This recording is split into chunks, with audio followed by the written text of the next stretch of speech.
Okay guys, medyo bothered ako sa konting misalignment ng gulong, kaya hito't pinakialaman ko. Ayan at magandang araw pala sa lahat ng mga female riders dyan. Ang video na ito ay para din po sa inyo, no? Lalo na sa mga baguhan. Kailangan po natin talagang matuto ng basic knowledge, no? Pagdating sa motor natin, syempre. Ayan, so kita nyo naman, sobrang hirap akong buksan itong bolt ng gulong. Ayan guys, so ito yung naging technique ko, no, para lang ma-adjust itong konting misalignment lang naman itong gulong, no. Kasi sobrang bothered talaga ako kahit konti lang siya.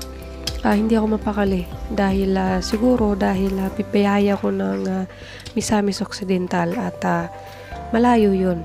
At first time kong pupunta doon at hindi ko alam kung anong estado sa daan. Kaya need ko makondisyon ng motor bago umalis.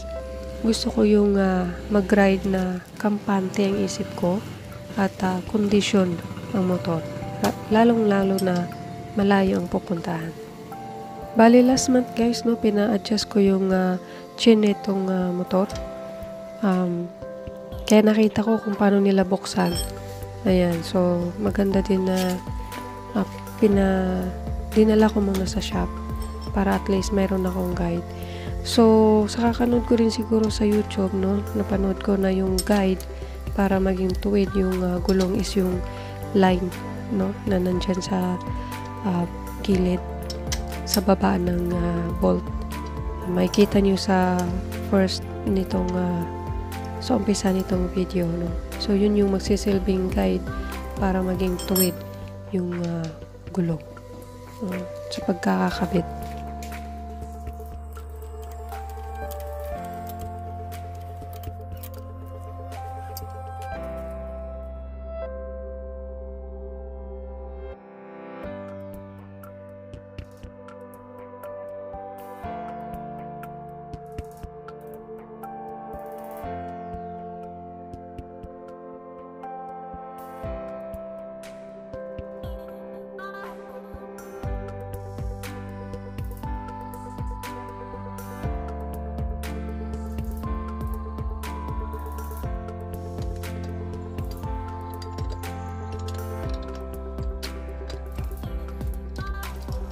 Ayan guys, make sure lang natin na yung kadena, no, ay hindi ganun ka higpit, hindi ganun katigas.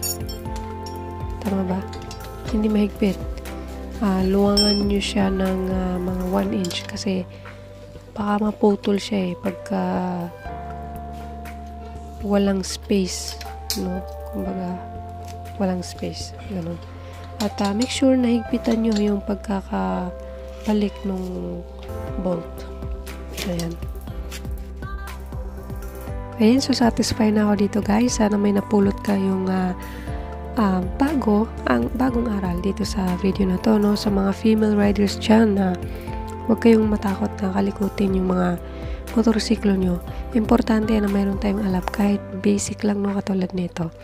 Ayan, so ipasa nyo itong video na to, no, para makatulong tayo sa iba na palakasin yung loob nila, no? At pa-share ng comment nyo at saka pa-like nitong video. Ayan, thank you so much po. Bye-bye.